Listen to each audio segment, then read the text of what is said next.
Hola, mi nombre es Catherine Parra, soy estudiante de Psicología de la Universidad Bicentenaria de Aragua y esta es una exposición para la materia de técnicas terapéuticas aplicadas en donde el tema que se va a tratar es sobre la adaptación y desadaptación escolar y del diseño de programas de abordaje psicológico. Espero que sea de muchísimo agrado.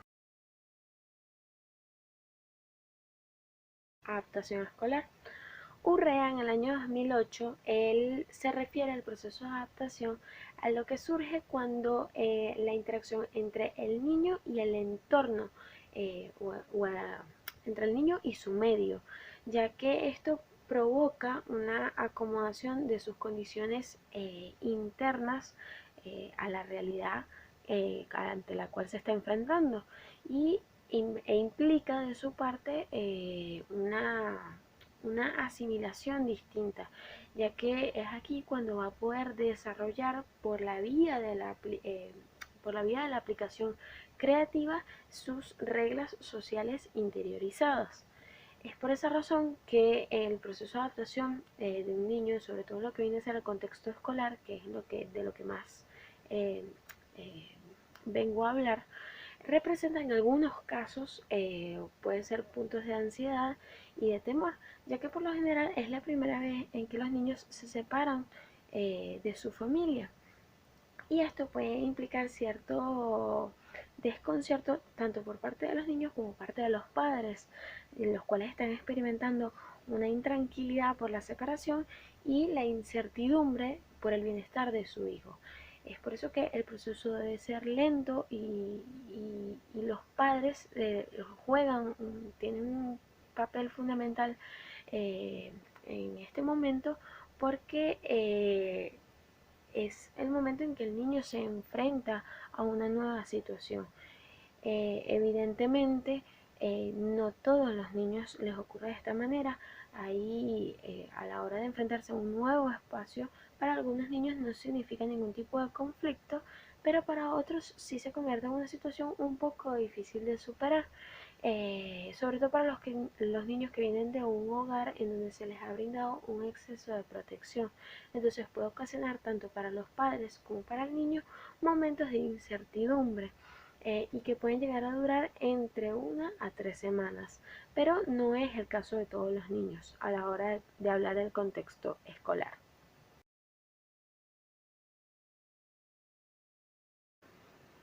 Desadaptación escolar. La mala adaptación escolar es un trastorno de adaptación, es el trastorno de adaptación que se presenta en un niño de edad escolar a las condiciones de una institución educativa, en donde las capacidades de aprendizaje se reducen y las relaciones entre los maestros y los compañeros se deterioran. La mayoría de estas cosas suelen ocurrir en escolares pequeños, pero también pueden presentarse en chicos que se encuentran en la secundaria.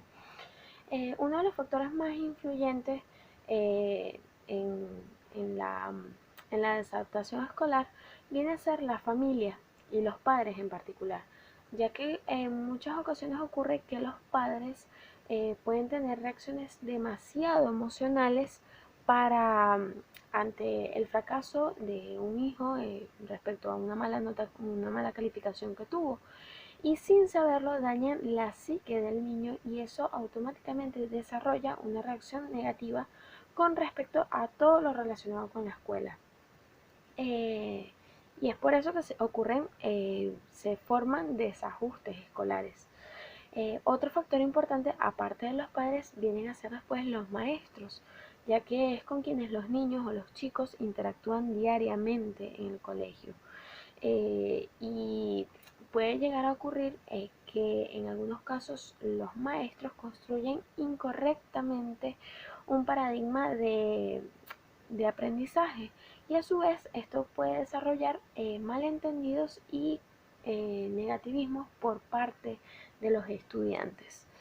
La mala adaptación escolar en el caso de los adolescentes se suele manifestar en una actividad demasiado alta ya que la manifestación en su carácter y personalidad lo van a reflejar mediante lo que viene a ser su vestimenta, su apariencia, su conducta, y sus expresiones escolares, eh, es, eh, sus expresiones en el ámbito escolar.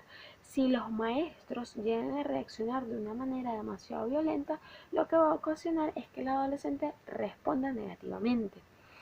Es de ahí que ocurre que se entiende que la mala adaptación escolar ni siquiera puede mostrarse en el rendimiento y en la disciplina de los estudiantes, sino que está expresada en experiencias subjetivas o en la forma de trastornos psicógenos, como por ejemplo las reacciones inadecuadas al estrés y los problemas asociados con la desintegración de la conducta, la aparición de conflictos con otras personas de una manera muy fuerte y repentina, la disminución en el interés en lo que viene a ser el proceso de aprendizaje, el negativismo, aumento de la ansiedad e incluso la desintegración de las habilidades del aprendizaje.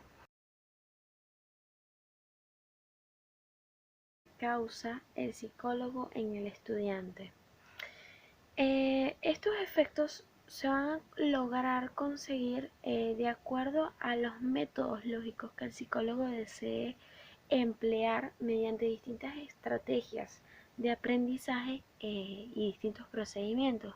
Por ejemplo, puede utilizar métodos lógicos, por ejemplo, como el inductivo, deductivo, analítico y sintético, porque en cada uno se puede abordar, eh, se puede generar mediante distintas actividades pedagógicas enseñanzas en los chicos.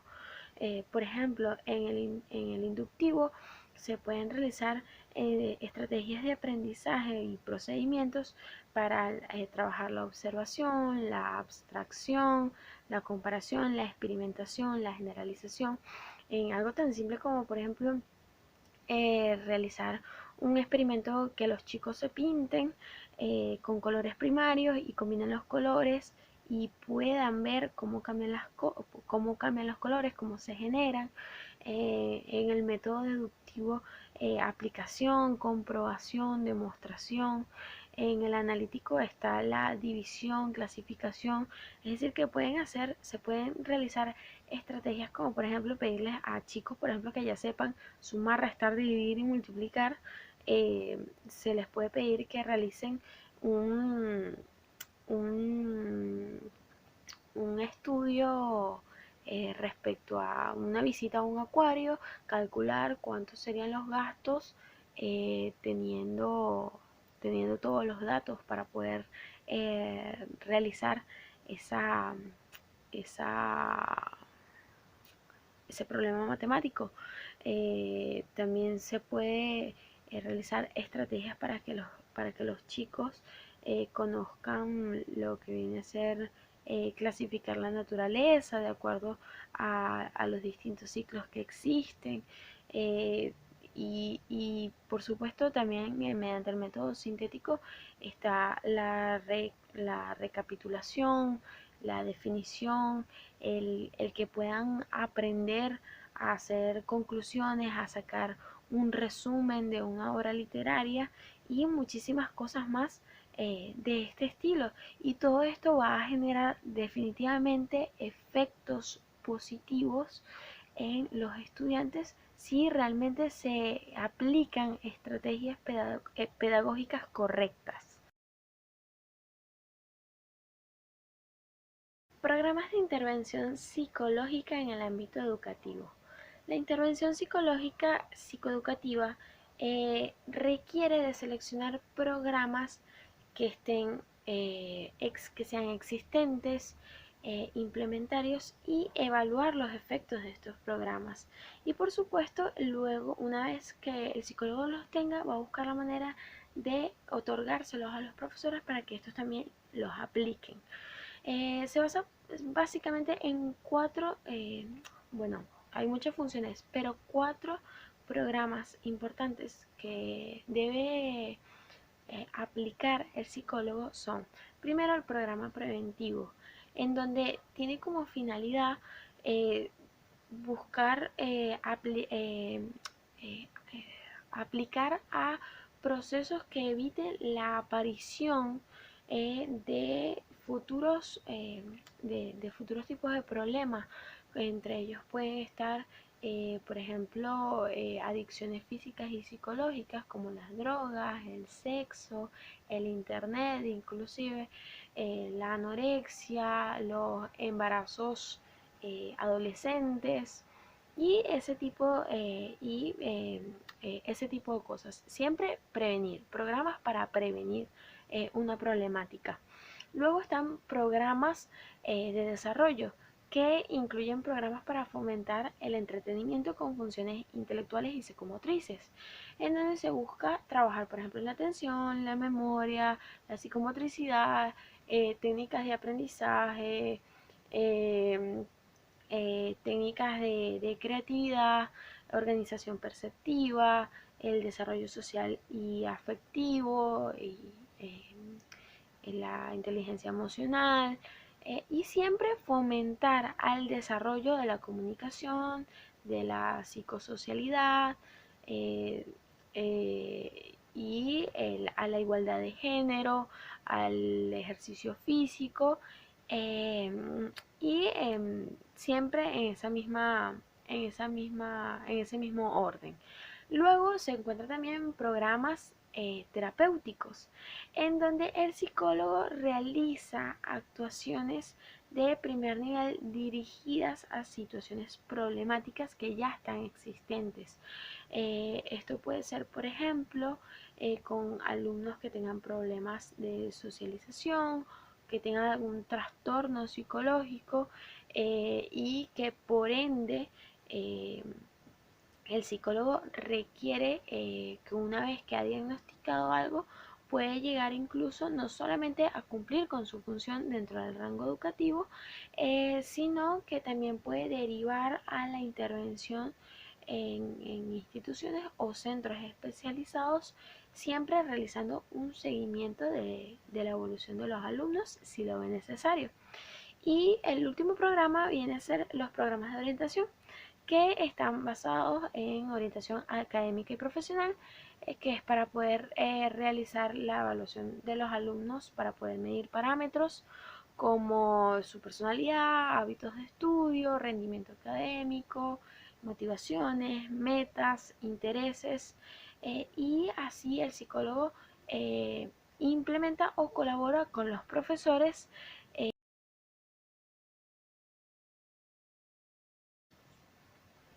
¿Cómo identificar la madurez escolar?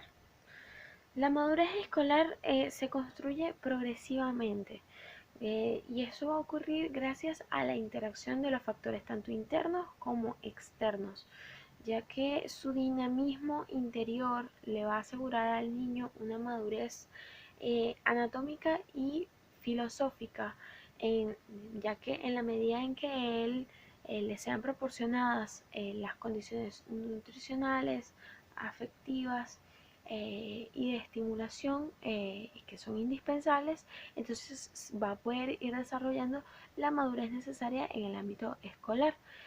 Evidentemente, en todas las instituciones se tienen que evaluar factores, eh, como por ejemplo la edad, el factor intelectual, el género, la salud, estimulación psicosocial, si hay algún tipo de problema de aprendizaje, autoestima, entre todas esas cositas. Sin embargo, lo importante realmente es que el niño posea un nivel de desarrollo psíquico, físico y social que le pueda permitir afrontar adecuadamente esta nueva etapa y las exigencias. Muy bien, ahora vamos con lo que es diseño de programas de abordaje psicológico, en donde el primer punto viene a ser proceso de lectoescritura, específicamente para tratar lo que es la madurez en la lectura y escritura y cálculo. ¿Qué es lo que sucede en este caso? Se requieren distintas características durante todos estos procesos, en donde, por ejemplo, lo que ocurre Maldita sea. Muy bien. Comenzamos con lo que viene a ser el diseño de programas de abordaje psicológico, en donde el primer punto es el proceso de lectoescritura, en donde se evalúa directamente lo que es la madurez de la lectura y escritura y cálculo. Esto es muy importante porque se requieren distintas características para poder alcanzar o para poder realizar este proceso, en donde primeramente hay que partir de los conocimientos previos, es decir, de lo que el niño sabe hacer. Debe plantearse actividades de motivación a partir de las cosas cotidianas de la vida. Un ejemplo de eso podría ser en el aula siempre tener una pequeña rutina, como por ejemplo mencionar la fecha, la observación de los tiempos y ese tipo de cosas. Luego se debe tener en claro los objetivos, saber de dónde parte el niño y a dónde queremos que alcance. Luego de eso hay que tener en claro que el aprendizaje debe ser significativo, es decir, que debe haber conexiones entre los aprendizajes, tanto entre lo que ya alcanzó como en lo que se quiere alcanzar. Y por supuesto, estimular el interés eh, eh, para, eh, para generar curiosidad por aprendizajes nuevos. Y el aula es un espacio funcional que facilita el aprendizaje significativo. Evidentemente, al comenzar a leer, el niño no distingue todavía el valor de significación de las letras. No entiende que las letras tienen valor por sí mismas. Pero con el tiempo va comprendiendo que el texto que el texto que se encuentra perdón, en el texto se encuentran en nombres de los objetos de la imagen, pero el texto puede servir cada vez a una nueva imagen, es decir, no relaciona el significado y la palabra correspondiente. Ya con el tiempo es un proceso posterior en donde el niño mantiene que va empezando a comprender que las letras que se encuentran en realidad hablan acerca de aquel objeto y que no pueden servir esas letras para otra imagen. Entonces, finalmente los niños empiezan a entrelazar la emisión del texto con la emisión gráfica. Y es aquí cuando se pasa al proceso de escritura, en donde ocurren distintas etapas. Está la etapa presilábica, en donde los niños comienzan a diferenciar el dibujo de la escritura, logrando de esa manera este nivel. De hecho, es cuando comienzan a realizar garabatos. Luego de la etapa presilábica viene la etapa silábica, en donde los niños ahora realizan escrituras diferenciadas con predominio o grafías convencionales, que se pueden presentar en repertorio fijo o variables si ponen pocas o varias grafías, y así sucesivamente. Luego de esto para pasar de la etapa silábica a la etapa silábico alfabético, se debe hacer un trabajo importante de monosílabos, con el fin de que se den cuenta que pueden leer y de esta manera lo que leen tiene un significado y así motivarse mucho más. Luego de eso empieza lo que es la etapa silábico alfabético, que entonces los niños pueden empezar a escribir consonantes representando cada sílaba oral con una o dos grafías. Y luego se consigue la cuarta etapa, que es la etapa alfabética, que es ahora cuando el sonido y grafía se corresponden. Es decir, que el niño llega a comprender todas las formas, todas las normas del sistema. Y bueno, por otro lado, también es necesario hacer referencia a las habilidades que se deben haber desarrollado para poder enfrentarse al sistema de aprendizaje de la lectoescritura. Es decir, de haber desarrollado coordinación visomotora, memoria inmediata, memoria motora, memoria auditiva, memoria lógica, pronunciación, tanto en expresión oral y discriminación auditiva, coordinación motora, atención, eh, fatigabilidad, entre muchas otras cosas más. Y si no se han desarrollado, es necesario empezar por el desarrollo de estas para poder comenzar con el proceso de lectoescritura.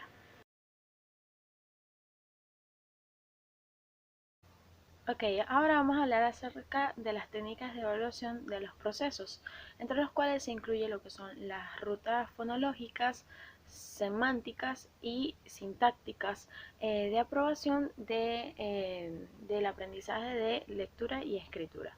Empezando con lo que son las técnicas de evaluación, existen muchas, pero específicamente voy a mencionar cuatro en este caso. La primera es el test de análisis de lectura y escritura, también conocido como TALE, en donde se trata de analizar la lectura establecida. Es un test que se aplica de manera individual y está destinado a alumnos, más que nada de los cuatro primeros, de los cuatro primeros grados de primaria, es decir, entre 6 a 10 años. Este se construyó para poder investigar con rapidez y detalle el nivel general de las características esenciales del aprendizaje de la lectura y escritura. Luego también está el EMLE, que es la escala de Magallanes para la lectura y escritura, en donde este es un instrumento de alta fiabilidad y validez para poder identificar específicamente el nivel de adquisición de las habilidades necesarias para una lectura y escritura eficaces. También se encuentra el TOMAL o test de memoria y aprendizaje, que es una batería de memoria amplia y estandarizada para niños entre 5 e incluso hasta 19 años. Y también está BATS, que es la prueba de memoria auditiva y visual de dígitos, en donde está administrada para chicos aproximadamente entre 5 a 12 años, para conocer su buen rendimiento en memoria de dígitos, que supone una necesaria capacidad de concentración. Ahora, luego de eso empezamos a hablar acerca de lo que es la llamada ruta fonológica, la cual permite llegar al significado transformando cada grafema en su correspondiente sonido y utilizando esos sonidos para acceder al significado. Por otro lado se encuentra lo que es los procesos semánticos, en donde este es uno de los principales procesos con mayor complejidad dentro de lo que viene a ser el sistema educativo, ya que durante este periodo lo que se busca es que haya un intercambio entre lo que se ha denominado aprender a leer por leer para aprender. En general se ha automatizado los procesos de decodificación y en muchos alumnos gran parte es para la comprensión de los textos básicamente. Sin embargo, el dominio de las estrategias semánticas de comprensión lectora no es algo que se adquiere espontáneamente, sino que es algo que realmente requiere práctica para poder llegar a una verdadera comprensión lectora. Y por último está lo que son los procesos sintácticos, que una vez que sabemos lo que vamos a escribir, se debe tomar en cuenta dos cosas. Primero debemos seleccionar el tipo de oración, es decir, si va a ser pasiva, interrogante, relativo, etc. Y por otro lado, colocar adecuadamente los signos de puntuación para favorecer a la comprensión del texto. Porque un problema que surge mucho es que los alumnos escriben como hablan. Y si los alumnos, en la mayoría de los casos, utilizan frases libres, simples a la hora de comunicarse, entonces a la hora de escribir se les va a hacer de mayor dificultad. A lo que son los trastornos emocionales y conductuales, en donde es necesario realizar una evaluación que tenga como objetivo analizar y poder comprender las conductas y los síntomas de un individuo para poder conocer y valorar si está ocurriendo un desarrollo normal o si tiene algún perfil psicopatológico. En dado caso de que haya un perfil psicopatológico, entonces hay que detectar cuáles son esos problemas emocionales y o conductuales que se están presentando y poder realizar un plan de intervención individualizado, en el cual se tiene como objetivo poder reducir o eliminar dichos problemas. Obviamente junto con la participación tanto de los padres como en algunos casos si es necesario con integrantes del colegio o de algún entorno habitual del niño. Eh, ya conociendo eso se puede empezar a conocer lo que es la clasificación, en donde los trastornos emocionales y conductuales según el DSM-4 de 1994 define el desorden de conducta como un patrón de comportamiento repetitivo y persistente en el que se violan los derechos básicos de otros o importantes normas sociales eh, adecuadas a la edad del sujeto. Esas conductas pueden ser agrupadas en cuatro tipos, en donde, y de esa manera poder tener los criterios para el diagnóstico de lo que es el desorden de conducta o el trastorno disocial. El primero viene a ser un comportamiento agresivo que causa daño a personas y animales.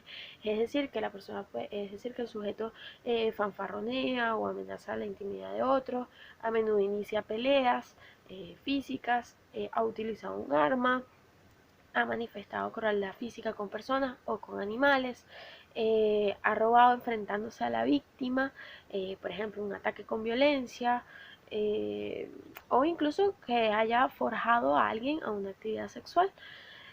Otro punto vendría a ser el de la destrucción de la propiedad, es decir, que se tiene un comportamiento no agresivo, pero que provoca deliberadamente daños. Por ejemplo, con incendios con la intención de causar un daño grave o en la destrucción de propiedades de otras personas también puede ser.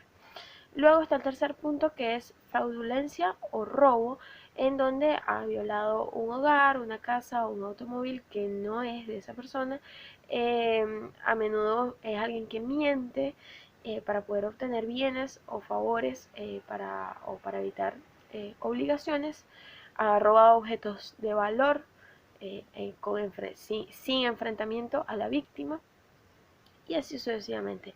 Y por último también están las violaciones graves de las normas, en donde se pueden tener distintos comportamientos que afecten directamente la actividad social, académica o laboral. Entonces, todo este tipo de criterios demuestran que una persona que posea algún tipo de trastorno conductual y o emocional puede en este caso presentar, generar algún tipo de problema eh, en el rendimiento tanto escolar, que es el caso en el que se está hablando más que nada en este momento, y que ocurre debido a una desadaptación escolar.